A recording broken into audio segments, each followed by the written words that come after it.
Hey guys, I just got done with the Byron Donalds event. It was good, liked him. Unfortunately, he didn't speak for too long. He was just asked the tough questions. Now, here's a video. It was really good. It's about an hour long, not too bad. Anyways, here's the footage. Today will shape the Florida that future generations inherit. But before we begin, let us do what generations of Americans for 250 years have done in moments of significance. Let us pause, humble ourselves before Almighty God, seek His wisdom, His guidance, and His blessings. Would you bow your heads with me now and pray? Most gracious Heavenly Father, we thank you for this evening and the opportunity to gather together in freedom. We thank you for the blessings you have poured out upon Florida and upon our nation. We thank you for the men and the women who have served in uniform, protected our communities, defended our freedoms, and sacrificed so future generations could live in liberty. So, Father, tonight, we ask for your hand upon this gathering. Grant wisdom to every leader in this room. Give discernment to every voter. Give courage to every citizen who desires to make a difference in their community. We lift up Congressman Byron Donalds before you. Thank you for his willingness to serve and lead. Strengthen him physically, mentally, emotionally, and spiritually. Protect him as he travels throughout our state. Surround him with wise counsel and faithful advisors.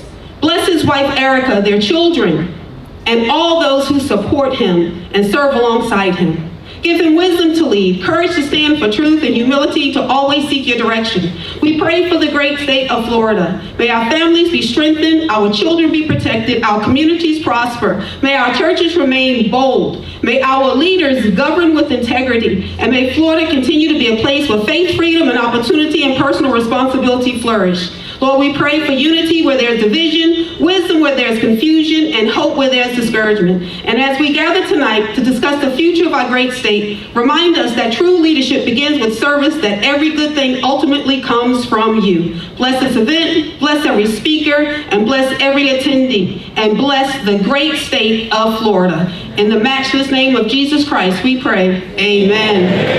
Amen. So thank you guys. I need you to stand. Come on, guys, as we honor our nation. I invite George Hans. He is a Vietnam veteran, past commander of the American Legion, Post 115, past All-American commander of VFW Post 8696, and the former Flagler County Commissioner. I invite him to the stage to lead us in the pledge. Thank you very much. It's an honor to be here, and it's an honor to be asked to do the Pledge of Allegiance. It's something that I'd just like to share. When I was in basic training in 1964, I was just a little guy without a mustache. And when we did our parade and they played the patriotic songs, my chest bursted open and I realized how important it is to be a patriot. And it hasn't changed. I just love our country and I love everything that's good about it, you know. So at this time I will ask you to join me in the Pledge of Allegiance. I pledge allegiance to the flag of the United States of America and to the republic for which it stands, one nation, under God, indivisible, with liberty and justice for all. Thank you. And thank you all for coming tonight. And we're very pleased to say we got a gentleman running for governor that is going to do a fantastic job for us. God bless. Thank you so very much. Thank you. Please be seated. One of the things that make Florida special is the people who choose to get involved. And tonight is a testament to that spirit.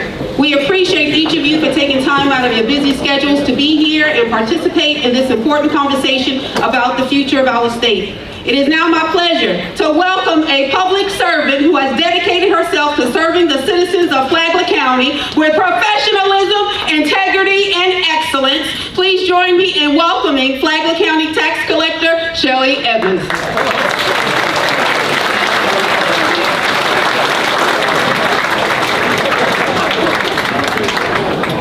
She can introduce me anytime. Well, good afternoon, everyone. My name is Shelley Edmondson, and I'm honored to serve as your Flagler County Tax Collector. Thank you all for being here today. It's wonderful to see so many friends, neighbors, veterans, and community members gathered together. We truly appreciate you taking the time to join us for this special occasion. We are all blessed to call Flagler County home. Ours is a community that's built on hard work, service, faith, and a deep love of our country. It's a place where we care about our people, our neighbors, where families come together to build their futures, and where opportunities continue to grow year after year. As someone who's actually born in Flagler County and raised, this community holds a special place in my heart. I have had the privilege of watching this place grow and prosper while maintaining the values and character that make it a unique place to live, work, and raise a family. I am proud to call Flagler County my home. Today, we're honored to welcome Congressman Byron Donalds to Flagler County. Congressman Donalds has been a strong voice for Florida and a champion for the principles that have helped make our state one of the most successful and prosperous in this nation. Florida's future is bright, and Flagler County is helping lead the way. As our community grows and thrives, we look forward to even greater opportunities ahead. We are proud of what we've built together, and we are excited about what lies ahead for both our county and our state. Thank you for joining us all today. We appreciate your support, your enthusiasm, and your commitment to the future of our community. Thank you all for being here. God bless our veterans, God bless Flagler County, God bless Florida, and God bless the United States of America.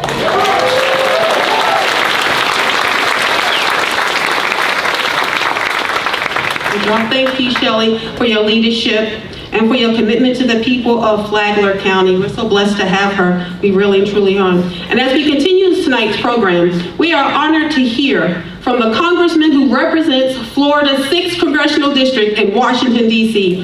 Since taking office, he has been a strong voice for the people of this district and a champion for conservative principles and Florida values. Please join me in welcoming our very own Congressman, Randy Fine.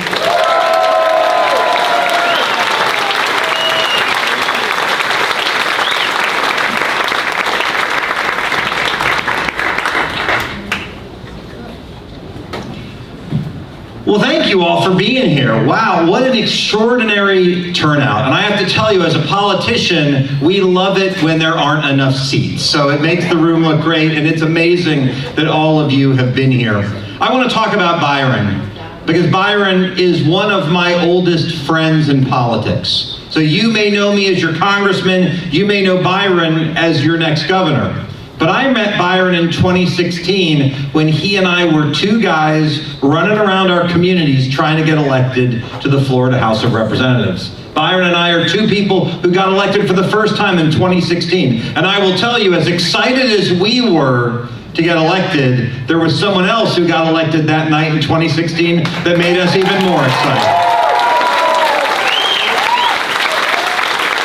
I guess we figured out who that was. President Trump.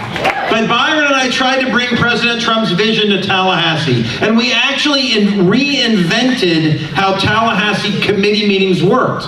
Byron and I care passionately about education, two regular kids who made good in the world. We changed how Tallahassee committee meetings worked because we realized that when stupid liberals would come and talk about the microphone, that we could start to ask them questions too. And what we learned was liberals like to say stupid stuff, but they don't like it when people call them out on it. And what we found over time is they just stopped coming.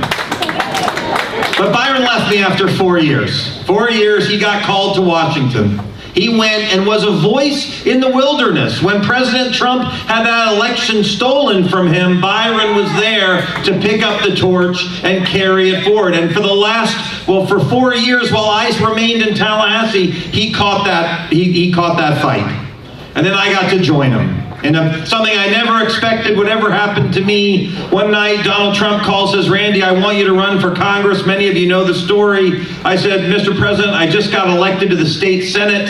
He said, "I don't care. I want you to come to Congress."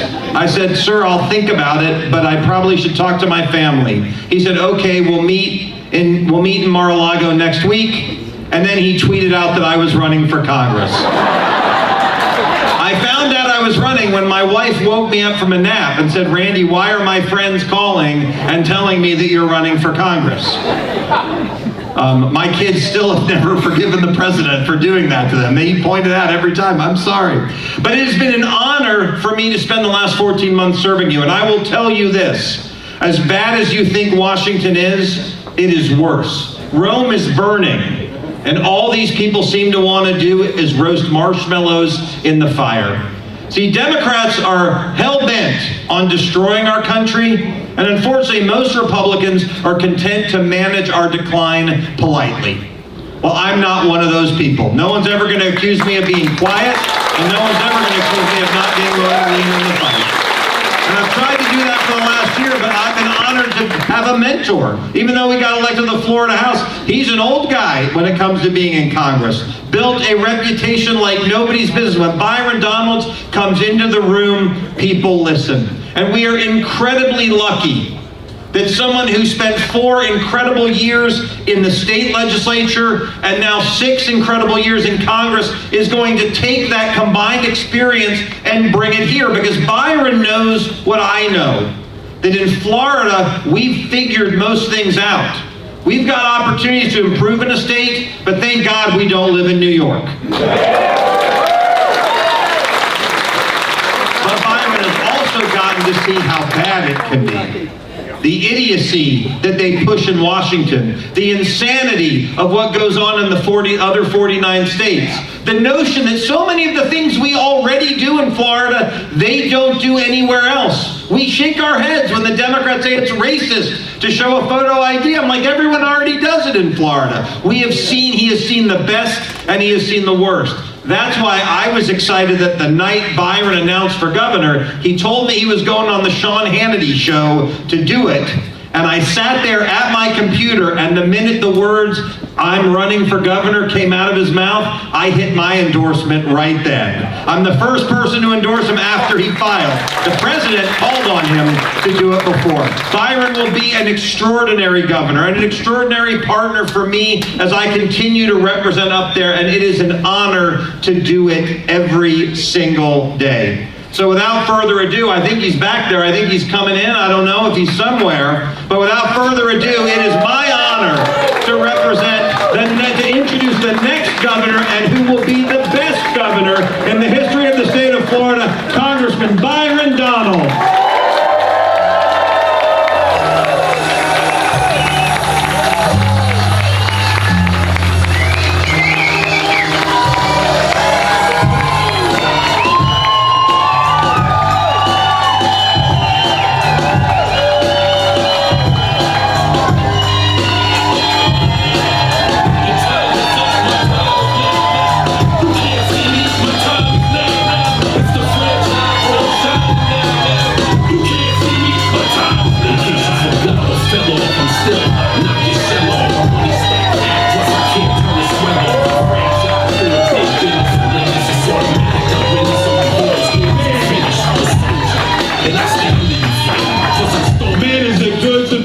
In Flagler County.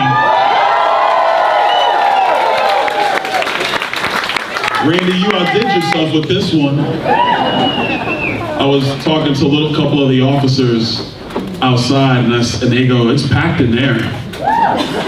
You guys are alive in here. I love this. I love this. I'm just happy you're in here with me, because I saw the Italian American club next door, and I said, they better not be playing bingo. They better be here with me tonight. First of all, everybody take a seat, relax. We're gonna have a little bit of fun tonight. I don't want to take too much time giving a speech. I really want to hear from you, so we're gonna open it up. We're gonna do a lot of Q&A. But I want to start with one thing, and one thing that is more important than anything else. We are the #1 state in America. The #1 state in America. And as your next governor, we will remain the #1 state in America. We're going to remain the free state. We're going to remain the safe state. Our law enforcement officials, they will have every resource that they need. They will have every support that they need. I will have their back because they are the backbone of what makes Florida the free state of Florida.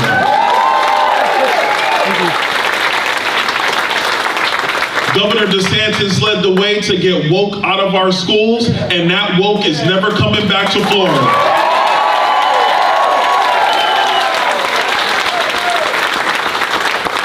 The governor and the legislature did a lot of work on this property tax deal. It's now in your hands. It's in the hands of the voters.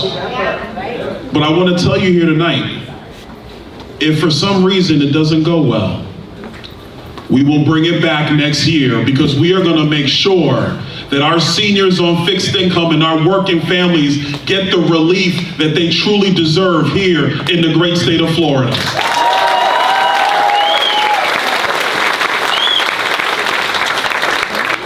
And last but not least, and I'm going to open it up. Do you guys got mics ready for questions? I don't even know if they have mics ready. Oh yeah, they're running around. They got them. Okay, here we go. Because I did this quick.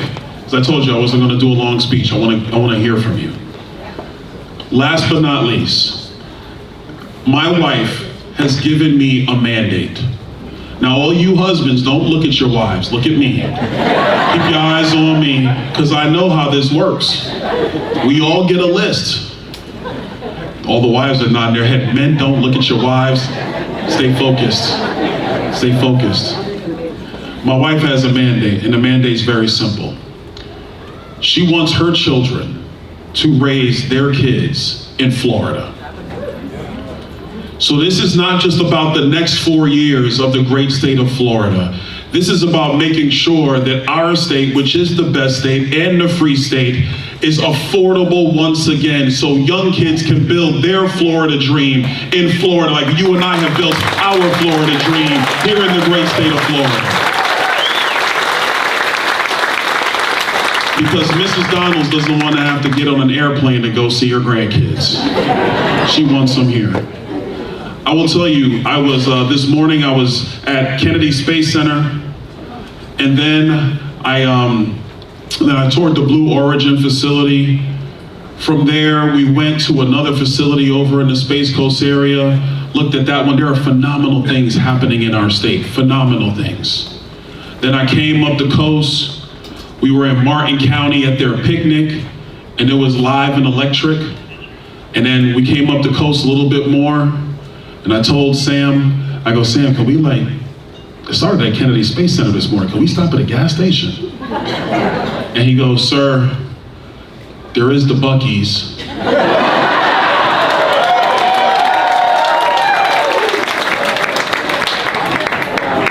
Obviously in this room, you cannot say no to Buc-ee's. So we stopped there and it was great.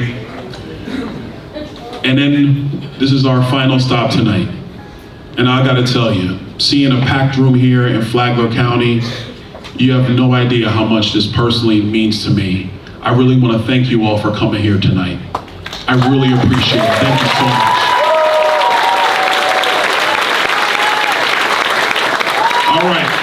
All right, Pastor Jay, let's get to it. Let's start with the questions. Who's first?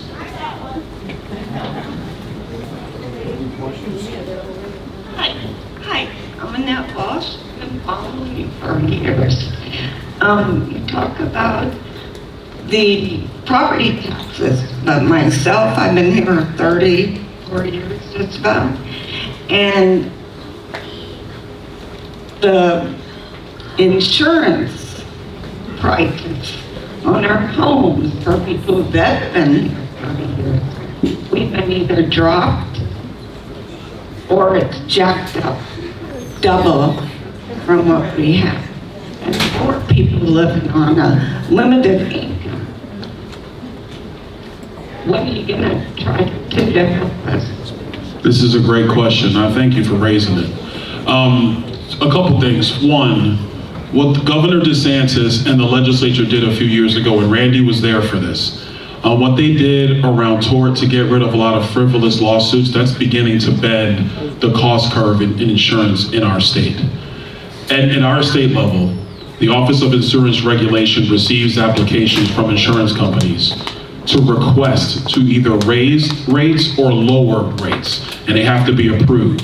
Last year was the first year in about 6 years that there was not one request from our insurance companies that sell in this state to raise rates. It was the first time in 6 years that happened. That's to the credit of Governor DeSantis, then Representative Fine, and so many others who were in the state legislature at the time. But we got more work to do. It is time for us to reform the system of insurance from a regulatory standpoint. Our Florida Catastrophe Fund has not been changed since it was created post Hurricane Andrew in 1992. It has not been changed, and we have to look at ways to modernize that system so that we can actually lower the costs for insurance companies in our state, which directly correlates to you.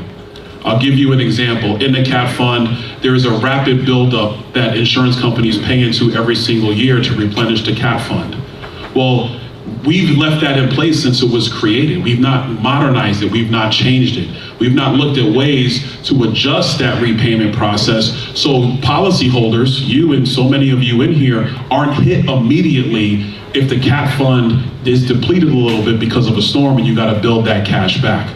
So there are many reforms, and we're actually gonna come out with a full policy paper on this in a couple of weeks. We're going through all the details right now because addressing insurance is gonna be critical for the future of the state.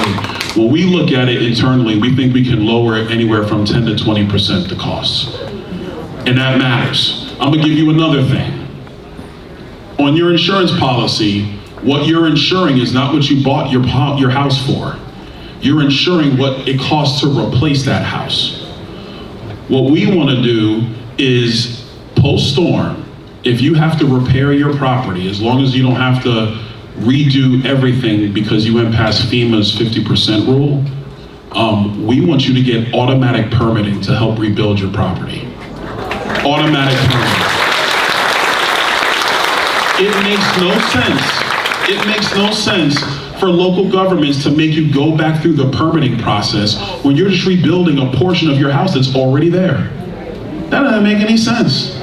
You know, that's like if you broke your leg and the doctor says, I gotta get permission from your mom in order to heal it. No, mom already gave me life, I'm grown, fix my leg. Local government already permitted your home. Why do you have to wait months in order to rebuild that home? That is actually increasing the replacement cost of housing in Florida. We need to shrink that timeline because at the end of the day, those delays in permitting, they impact your ability to rebuild your property, and it also increases replacement costs on your property. So those are some of the things that we want to do. We're going to come out with a lot more to make sure that we find every way possible to push down insurance costs in Florida. Thank you for the question. Where are we at? All the way over there. Yes, sir. Over here. My name is Ron Long.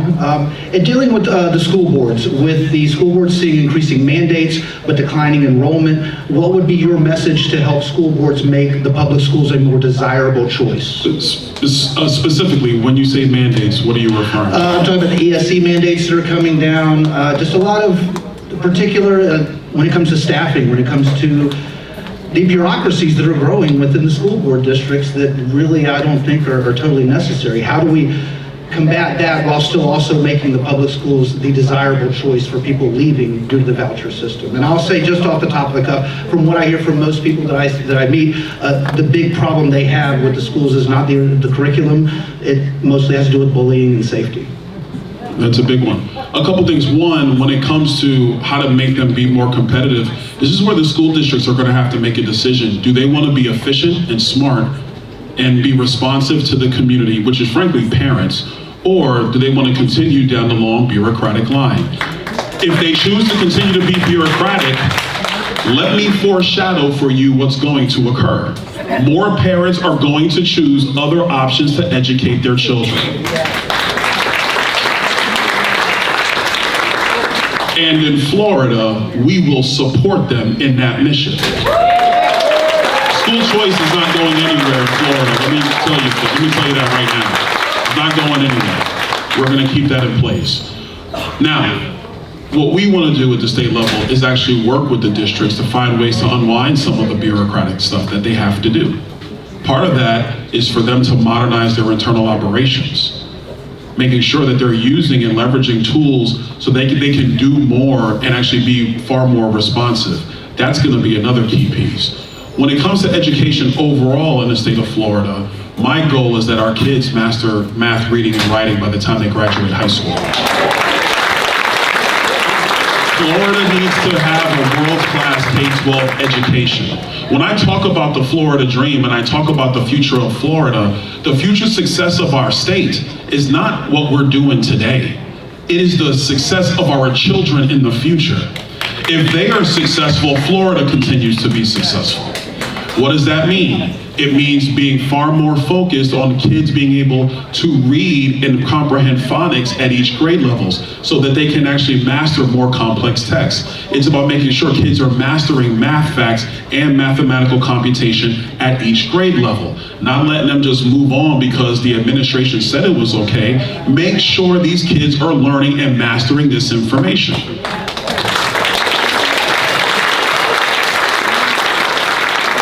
I told you I was at Kennedy Space Center today.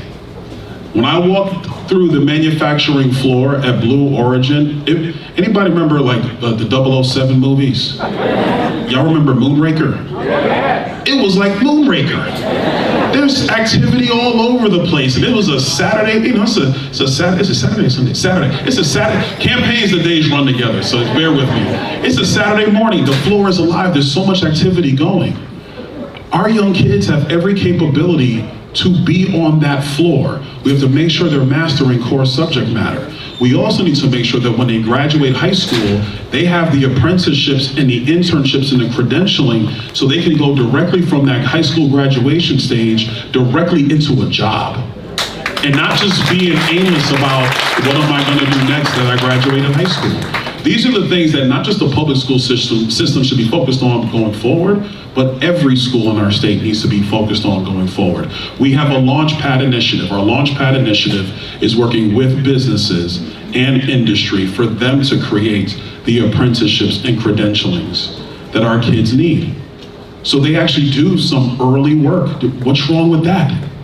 And they actually can figure out their pathway to success. That's what we want to be focused on. I think if the school districts are to move towards that direction, you'll have parents say, you know what, the local public school is just fine. And for people who say, oh, we have to reinvest in our public schools, the reinvestment is making sure they are doing the right thing and the smart thing and preparing our kids for the world, not checking their own boxes internally and patting themselves on the back saying that they did a good job when half our kids aren't mastering core subject matter. That's the future. All right, Pastor Jay. Good evening, and my name is Eugene Hill. I want to thank you for all you do and all you've done.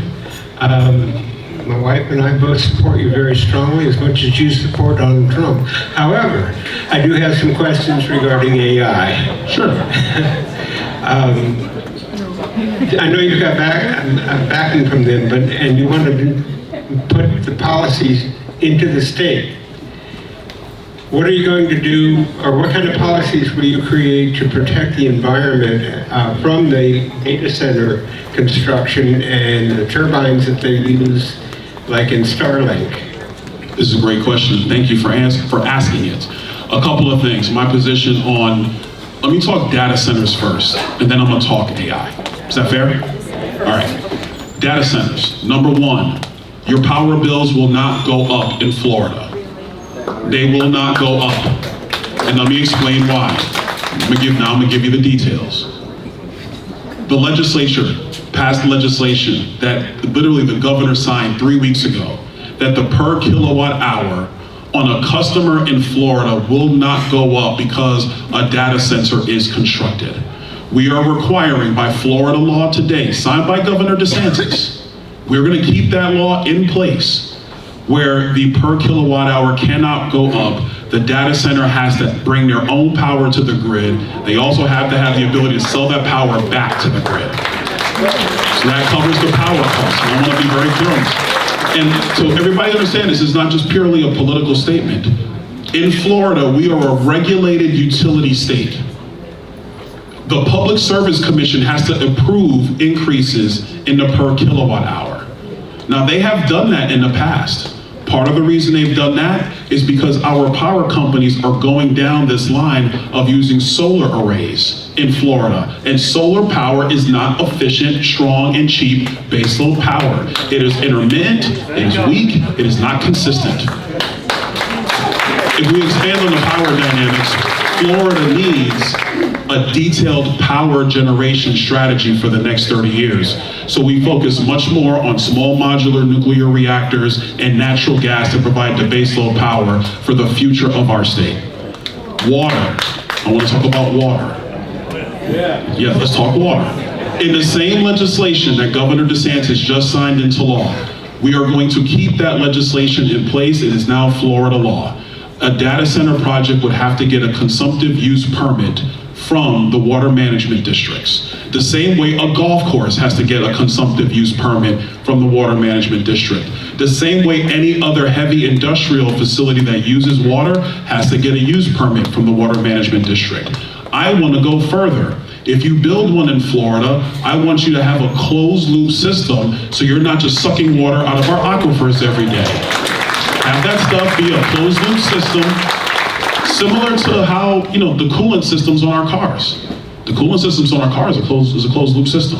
Very similar process, you can do that. And then we also want them to be air cooled, not drawing from our aquifer. Now, when it comes to water overall, similar to power, Florida needs a 30-year plan on fresh water. We're gonna have to start looking at rainwater collection. We don't really do that in our state. We need to start thinking about that. People have talked about wanting to do desalination plants. I'm not sure we have to go there yet. They're very power intensive. I'm not sure we have to go to desalination in Florida. I don't know if you noticed, we got water all over the place. The question is it available for you to drink? That's the question. So we wanna make sure we preserve that. A lot of our wastewater treatment facilities in our state need to be updated. So one of the things we need to do around that is figure out how when wastewater treatment water comes out and it's cleaned, and I will stress you, the technology on wastewater treatment has gone a very long way. When it's cleaned, use that water for irrigation. Use that water for a data center. Don't pull it out of our aquifer. That's the plan that Florida needs to have to mitigate it. Last piece on data centers, location. I don't want it sitting next to your house because I don't want it sitting next to mine. If they happen to be in our state, they need to be set back and away from residential areas. I totally believe in that. That's how Florida is going to manage this going forward. Let's talk the reality. We have, as a state, 5 gigawatts of power on our electric grid, which means if you're talking about a 1 gigawatt hyperscale data center, the most we could build in our state is 4. You're saying, Byron, we have 5 gigs, but you can build 4. Why? Because a data center is not going to be built if it doesn't think it can scale up power. So the most we can build in our entire state with the amount of power on our grid is 4. I think it's important to come and explain these things and be very detailed about them. I hear what other people are saying. That's all cute, sounds good politically, but here's the truth. They would go into office and they would follow the exact recipe that I just laid out for you. I just have enough respect for you to tell you the truth and not create AI videos to attack AI. Now, when it comes to AI in particular, we need to protect children. You do not want to leave children exposed to an AI chatbot. I think that's wrong. Florida should have protections. Parents should have full access to the chatbots that their kids use. I think parents have to be fully empowered when it comes to it. When it comes to name, image, and likeness, somebody took a picture of Randy and had Randy run around the room and do all that stuff. You should know that it's fake. You should be able to protect your name, image, and likeness. I totally agree with that. A lot of the stuff that the governor had in his AI Bill of Rights policy, I agree with. I know that there was an article written about how me and the president broke over AI. My only thing I was saying was, I don't think you can get a regulatory framework out of Washington, D.C. Randy and I are up there right now. Randy, turn around and tell him, do you think you're gonna get any credible policy out of the United States Senate today? understand it means Democrats support it, so it's probably a bad idea.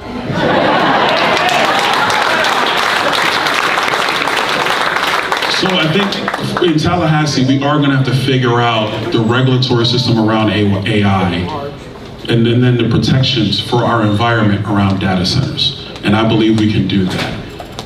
I think, this is me talking, I'm a free market guy. I came out of the business sector 17 years. So when I look at these issues, I try to make sure that we have a constructive way to mitigate the downside risks. That's how I look at it. I think that's the professional and responsible way to look at it. We are going to make sure that we protect Florida. That's number one. Because if our ecology and our environment is damaged, this whole thing is over for our state. Southwest Florida is where I live. We had, in 2014, we had the blue-green algae blooms were all over Southwest Florida and the red tide. It devastated the Southwest Florida economy for more than a year. I lived through this.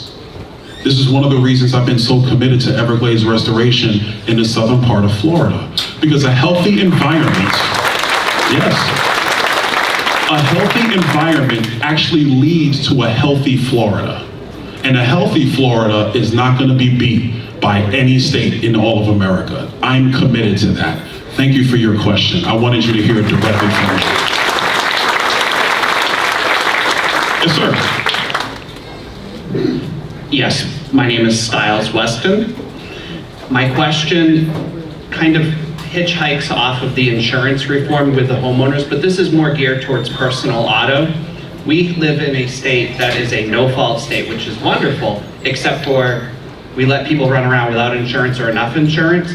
Too many people in this state do not have bodily injury, or if they do, their limits are atrociously low, and our property damage, we're worse than California. We need to fix this. What are your thoughts? So I used to chair insurance and banking when I was in the Florida House. This was 2019, I chaired that committee. I was actually looking at the policies between essentially mandatory bodily injury, mandatory BI like you're talking about, or the current system, which is a personal injury protection system, a PIP system. Similar to the conversations on property and casualty, the auto insurance market needs a long, hard look. Hasn't been touched in a very long time in our state. And to be clear, I'm not blaming anybody, but here's the deal. In Tallahassee, there's so many other things to go. So when an auto insurance wasn't really being talked about much, it was kind of like, well, just leave it over there, it's fine. We're coming to this point in our state where we are gonna have to look at a lot of our internal systems and a lot of our internal regulatory frameworks and ask one simple question. If we were going to build it today, is this what we would build? Would we build this? And I think it's a healthy organizational conversation to have. Companies have that conversation about once every 10 years. If we were going to start this today, is this what we would do? And if the answer is no, then you constructively go through the pathway of looking at it. Similar to property and casualty, we need to do a thorough look at auto insurance and see if we are using the best system for our state. And that's what we're going to do going forward. Yes, sir.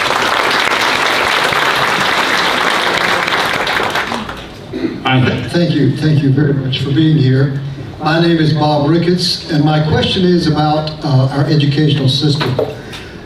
It's my belief and contention that something is going to have to be done about the quality of teachers and professors in higher education, as witnessed by the Ivy League riots that we had, and even these teen riots that we're witnessing today. It seems to me that the belief or the ideology of 95%, give or take, of our faculties, including K through 12 and higher education, is way out of whack with the public. And it seems to me somehow we were going to have some way of equalizing these theories. The question is, how are you going to do it? It's my opinion that we've got way too many Marxists in positions of authority that are teaching our kids the wrong stuff.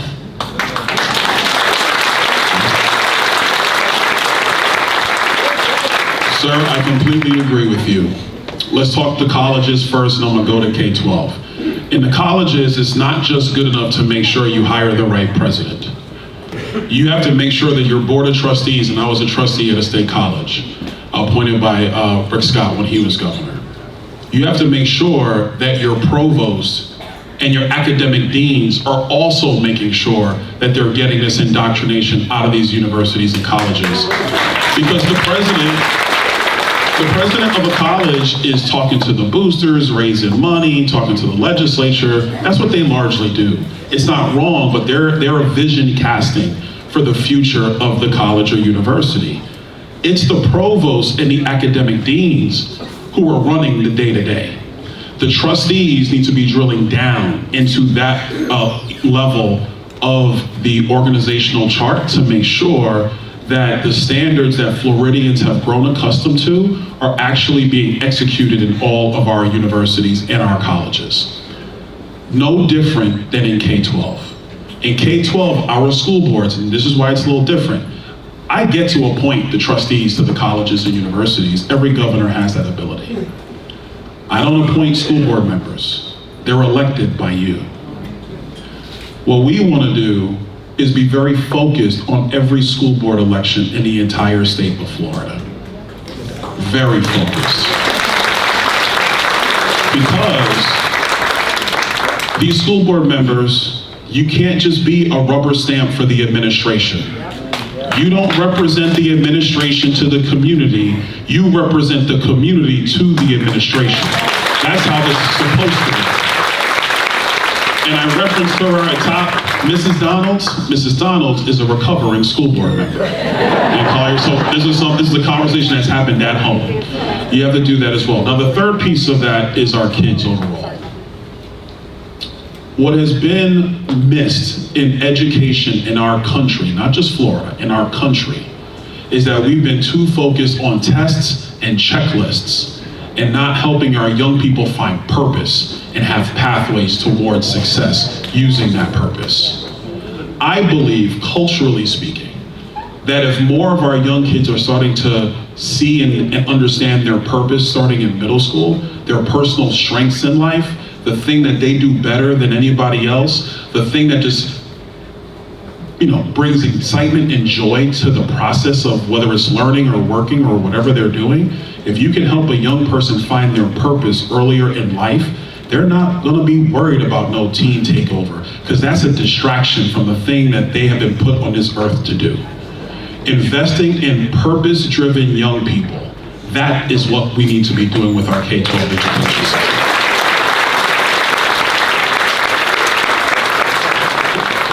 My name is Jill Woolbright, and first I want to thank you and Mrs. Donalds for the endless work that you have done in the field of education and choice many, many years ago.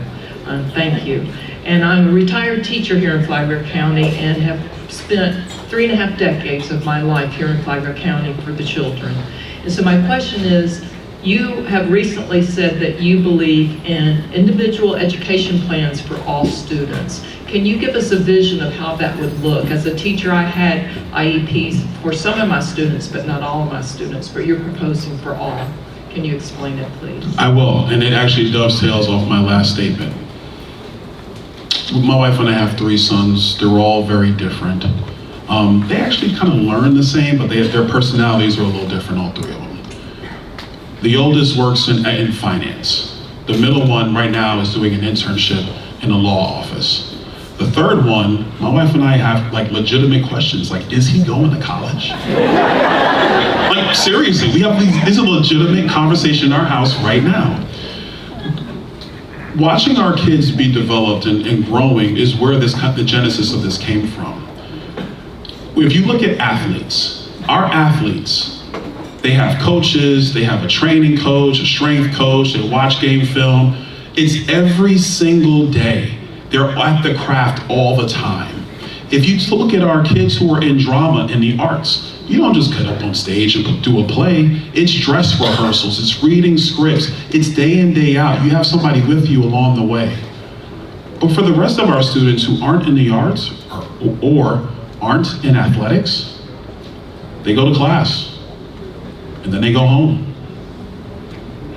and especially after 7th grade, when the after-school programs stop, then they're just kind of living life. What we want to see is that every child has a plan for their success. That first starts with assessing their purpose. That's the first part, yes. The first part is assessing from their academic rigor, what are they even good at? Are they exceptional at reading and comprehension? Well, maybe there are careers or pathways they need to be thinking about at 6th and 7th grade. What if they're just mathematically inclined and really good at it? All right, well, maybe we need to start thinking about architecture or engineering for that person. What if they're just really good with their hands and they like to just always be doing something? Well, maybe welding or being a plumber. I think assessing a kid's purpose as early, or their strengths, as early as you can. I think the right time is around 7th, 8th grade when you start really assessing somebody's strengths in life. Then it gives us an idea. It helps teachers and administrators, and frankly parents, say, okay, this is the natural bent of my child. And that's where it starts. In terms of teachers and how this works, and I'm gonna be very direct, this is where I do believe that AI can be helpful. Because you have parents and teachers working together to look at the grades of the children and work through that stuff and say, you know what, if he was going to try to go into, there was a gentleman in Tampa who did not go to college. He went to be an electrician. He now runs the largest electricians firm in the state. Didn't go to college. Started as an electrician on the job and just worked his way up. If there's a pathway for that kid to go and do early internships, well then that'll probably help that kid stay on track in school because they know I have a purpose. I'm not just sitting at a desk every single day in, day out. I know where I'm going next. So what we want to do is create these pathways where parents are the ones leading the how this goes. They're making the decisions. Teachers are alongside that process so that we can actually have a better idea of where our kids are going. I believe if we do that, you'll actually see grades rise because they're going to be interested because they know there's something for them. 26% of our kids master core subject matter in Florida, 26%. We call it proficiency, right? That's what we call it. Grade levels around 55%. 55% of our kids are on what we call grade level in the state of Florida. Well, what about the other 45%? Where are they going? I know we care about those kids, but what is the granular plan that we have to help those kids chart a pathway towards success? The individual personalized success plans, they actually lead into our Launchpad initiative for 11th and 12th graders. Because then we're looking at that information, and then when you start getting to that summertime, summer 10th grade, you're getting out of 10th grade, going to 11th, all right, well, we know this is kind of where you've been going. There's the local electrician shop down the street that's offered 4 internships. Maybe Johnny can apply to one. Or, I got a better one for you, or the local hospital is willing to train a couple of young people who are interested in healthcare to be physician's assistants. Let's get them started in junior year and senior year. I think if we start looking at our system of education that way, we still are going to teach the basics. But these kids now have a vision for their success. And if you can start that as early as possible, we all know when you get to a point where you've been able to take advantage of your strengths, watch out. Sky's the limit. The frustration comes in, especially for kids. They really don't know what they're doing. And neither do the adults. We're doing the best that we can, but you have 22 of them in your classroom. And unfortunately, yes, sometimes, a lot of times actually, they fall through the cracks. Individualized, personalized success plans is to try to help make sure we limit the amount of kids who fall through the cracks so they are on a trajectory to be successful. Yes, ma'am. All right, so here's what I gotta do. They pulled me, so here's what we're gonna do. It is 6:52. They tell me this ends at 7 o'clock. The good news is I'm the boss. So here's what we're gonna do. I'm gonna put the mic down. I wanna, first of all, was this helpful for anybody?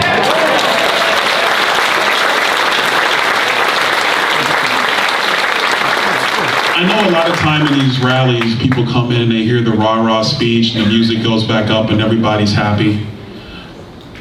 But we live in the #1 state, I said it at the top.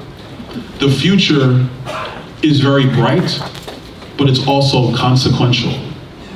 Other states are looking to Florida for leadership. They are looking to us about what to do next. And we've been blessed with great governors in our state.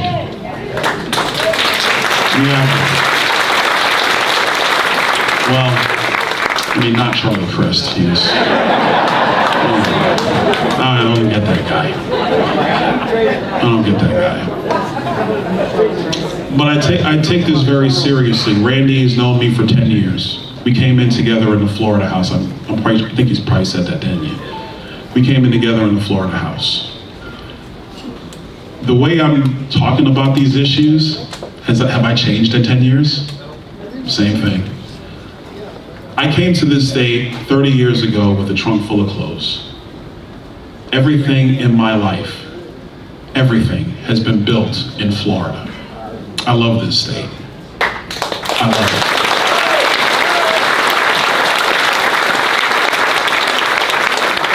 So here's what we're gonna do. We're gonna do some picture time, all right? So if you wanna do, what I'm gonna do is I'm gonna come, this is good. I'm gonna stand right here. No, let's have them line up this way, because in that way it's easier to walk to the door if people are ready to leave. If you hadn't noticed, I've done this before. I was a youth leader in my church for 10 years. When you're trying to figure out how to dismiss and where to set the line, I got this. So we're gonna have everybody come this way. If you want to take a picture, we will talk, say hello. Thank you all for being here. God bless you, Flagler County. Make sure you vote on August 18th. I need your vote for governor. Thank you so much. God bless you.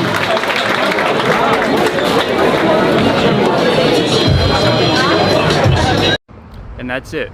Byron Donalds is a, America First patriot. He really stands out on the tough questions when he's asked them, and he's just a patriot. He's Trump endorsed. He's endorsed by Randy Fine, which I got to take a picture with. He's really a patriot. He really stands up for the American people. And one thing that I like is that he wants to keep, with these AI data centers coming in, he wants to take care of the environment. And with that, he's going to, stop the development in the Everglades. He's just going to stop all that mess and not, make Florida look like a concrete jungle. But anyways, it was a really good event. Really like Donalds. Really look forward to hearing him again. All right, peace out, guys.